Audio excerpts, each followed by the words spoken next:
Ce que vous allez voir pourrait changer votre vision de l'Afrique. Dans cette émission explosive, les dirigeants des États du Sahel pointent du doigt l'un des acteurs internationaux les plus puissants, la France. Accusations inédites, révélations politiques, enjeux de souveraineté et risques géopolitiques, tout est sur la table. Ce débat ne parle pas seulement de politique. Il met en lumière des allégations de déstabilisation, de pression externe et de stratégie internationale qui pourraient redessiner l'avenir de 3 pays sahéliens. Restez avec nous. Les déclarations qui suivent font déjà couler beaucoup d'encre. L'arme fatale qu'elle a entre ses mains pour reprendre ses velléités. Par exemple, on a fini sur le fait que les propos de Tiani ont certainement été durs. Je vous ai dit à plusieurs reprises sur ce plateau, Tiani est la boîte noire de l'AES. Et c'est une boîte noire active. Elle n'est pas une boîte noire du passé. Elle est très consciente et hyper renseignée. Tiani ne peut pas faire ses affirmations avec tout le poids de sa responsabilité de chef d'État, avec le sens et le devoir d'une certaine retenue, même en situation de révolution. S'il a osé le dire, c'est parce que les faits eux-mêmes parlaient naturellement. C'est pas lui qui a demandé, je sais pas, par quel WAC il a activé le porte-parole ivoirien pour créer toutes les constances des faits qu'il a avoués. Mais on prend par exemple, il y a un Français qui est décédé dans l'attaque. Il s'appelle Quentin Rouzier. Qui est Quentin Rouzier? Il était l'attaché de défense de l'ambassade de France à Niamey.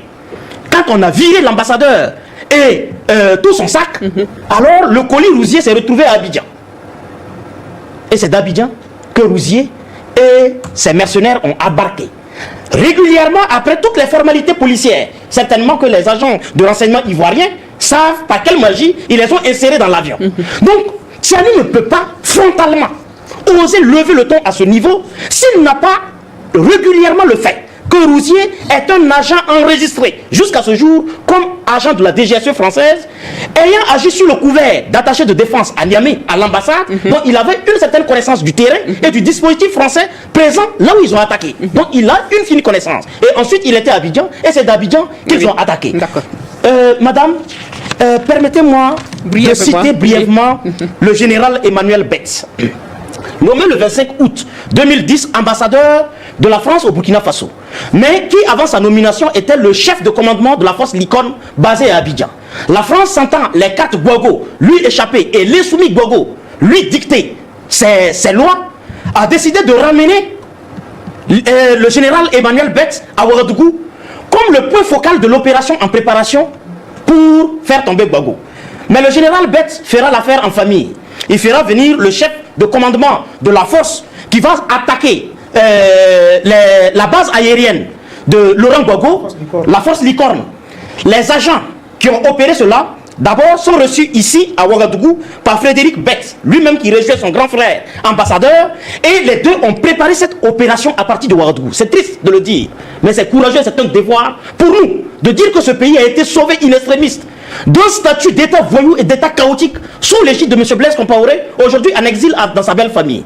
Mais cette action a été préparée par 2 personnes qui ont agi premièrement comme commandant des forces Licorne, ensuite comme ambassadeur, et après qui fait venir son petit frère. Et quand il réussit l'opération d'éventrer le palais ivoirien pour envoyer Gbagbo à la CPI, alors le général Emmanuel Betts est élevé à la dignité de numéro 2 de la DGSE pour service qualitativement réussi au profit de la France-Afrique élaboré par la France. Merci Imhotep Bayala. Alors, nous sommes au bout du temps qui nous est imparti, mais avec la complicité de la régie, nous allons arracher juste quelques minutes pour que vous vous prononciez sur un dernier sujet, un dernier point qui est crucial, voilà, pour cette émission. Comment protéger nos dirigeants de toutes ces manœuvres de l'impérialisme pour ne pas revivre ces moments douloureux de par le passé, pour que l'histoire ne se répète pas. On a connu le cas de Thomas Sankara. Il y a eu plusieurs autres exemples à travers le continent. Alors, comment protéger nos dirigeants, M. Nadambega? Je pense que si nos dirigeants dans les 3 pays ont pu survivre jusque-là, c'est que la stratégie générale est bonne. C'est que les différents points de tactiques sur lesquelles les gens jouent en ce moment sont bons et c'est là qu'il faut continuer. Donc, il faut les féliciter pour cela. Maintenant, regardons-les. Regardons d'abord au plan de la diplomatie. Au plan de la diplomatie, ce n'est pas que les gens n'ont pas tenté de nous diviser, d'avoir des brèches. Mais ils sont restés tous conscients que chaque fois qu'il y a effectivement des approches pour la création de relations multilatérales, il faut se concerter et avoir des positions communes. Je pense que là, il faut même aller plus loin et avoir même à un moment donné un représentant unique pour dire effectivement au niveau de l'AES, voilà effectivement notre ministre de la diplomatie. Et je pense effectivement qu'on doit travailler à arriver là. Oui. Au plan effectivement de la sécurité, on a une force unifiée. Il faut que nous travaillons à ce que cette force unifiée continue d'avoir les renseignements qu'il faut, mais qu'au niveau de chaque pays, il y ait toujours cette force de renseignement qui permet d'anticiper. Parce qu'il faut se dire une chose, au niveau de l'enseignement, il faut féliciter également tous les 3 pays parce que rien ne les surprend. Et au niveau de la communication, parce que c'est très bon et très important de parler de la communication. Aujourd'hui, ce qui a permis effectivement aux populations de continuer à adhérer et même celles effectivement qui étaient dubitatives puissent être convaincues, c'est le langage direct. Et chaque fois qu'on vous dit de ne pas faire quelque chose parce que ce n'est pas diplomatique, c'est parce que c'est bien et que ça fragilise l'autre. Donc il faut continuer effectivement dedans. Au niveau du développement, on a fait beaucoup d'efforts, on travaille à ce qu'il y ait de la nourriture pour tout le monde. On a réussi un premier pas très important qui est de faire en sorte qu'il y ait une production agricole très importante.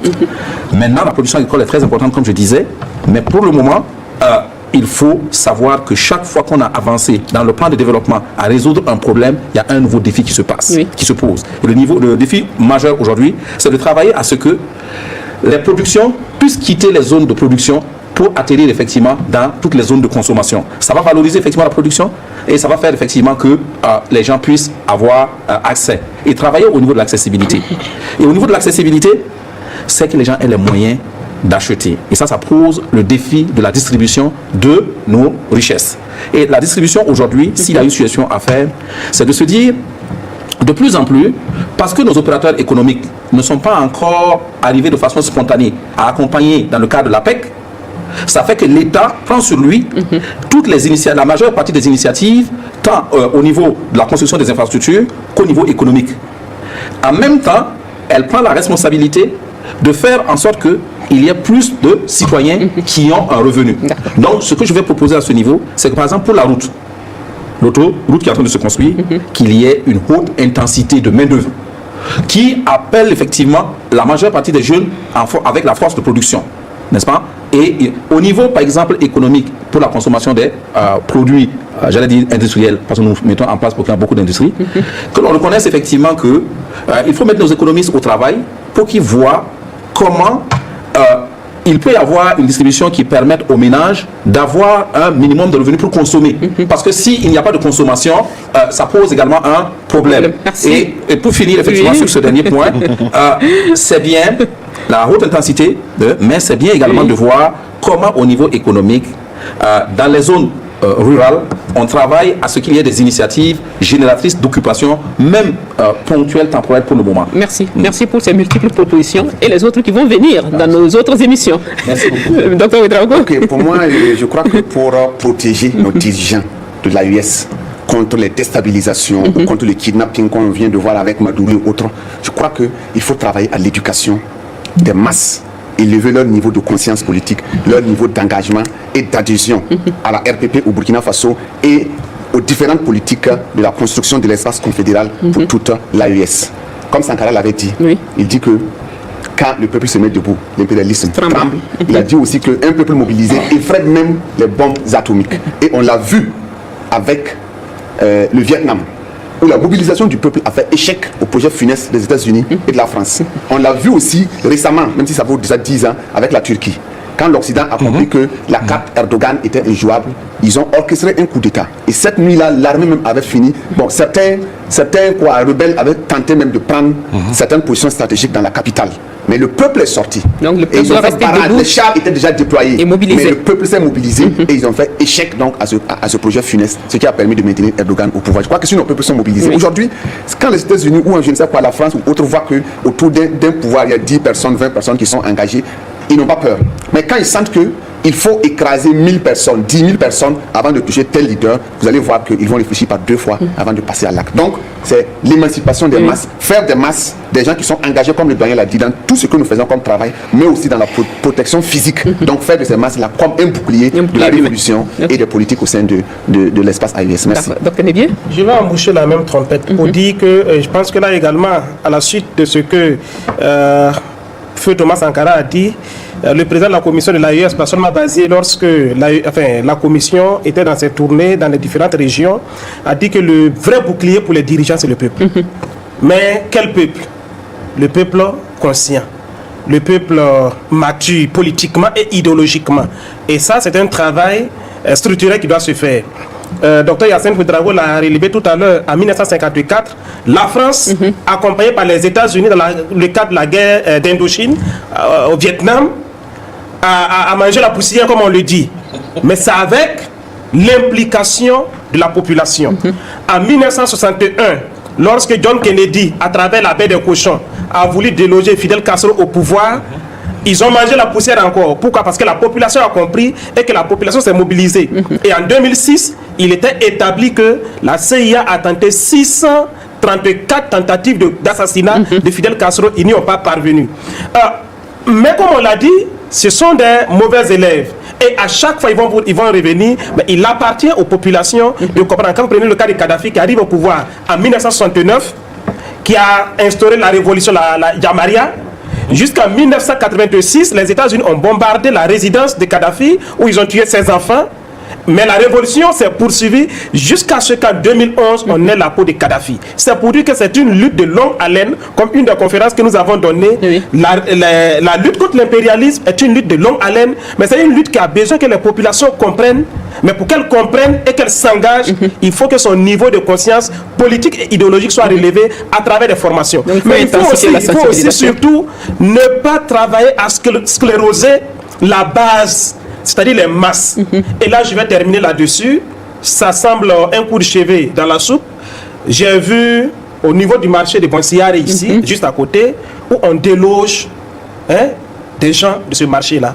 Mais quand j'ai suivi un peu, on ne sait pas pourquoi ces gens sont délogés, où est-ce qu'on les envoie. Il n'y a aucune information. Et il me semble que ce sont des instructions qui viennent de la mairie. Et si c'est le cas, il faut qu'on rectifie vite parce que ça ne favorise pas la révolution, cette façon de faire. Imhotep Bayala. Oui, 3 propositions. La première, nous avons fait le constat que l'Amérique a sa politique africaine des États-Unis. La France a sa politique africaine de l'Afrique. D'où la France-Afrique avec le réseau Focard et son servant Bob Denard qui a répandu les coups d'État et qui a introduit même les coups d'État comme mode d'accession des valets locaux au sommet des États africains. Alors, face à ça, est-ce que l'Afrique doit rester sans initiative? Est-ce que les pays de l'AES peuvent se permettre le luxe de ne pas avoir des cellules pointilleuses instituées pour analyser, passer au peigne fin, au spectre, millimètre après millimètre, toutes les déclarations officielles, jusqu'au silence du pouvoir officiel ennemi? Parce que le silence même de nos détracteurs et de nos ennemis sont un langage qui a souvent même plus de poids que lorsqu'ils vocifèrent ou lorsqu'ils aboient, comme le sait très bien le dire le président Abdraman Chani. Ce débat ne laisse personne indifférent. Les accusations, les positions officielles et les enjeux géopolitiques soulevés autour des pays de l'AES et de la France posent une question essentielle. Qui influence réellement l'avenir du Sahel? Au-delà des discours, c'est à chacun de s'informer, d'analyser et de garder un esprit critique. Si cette analyse vous a apporté de la valeur, laissez un like, abonnez-vous à la chaîne pour ne rien manquer des prochains décryptages et surtout partagez cette vidéo pour élargir le débat. Votre avis compte. Exprimez-vous en commentaire dans le respect et l'argumentation.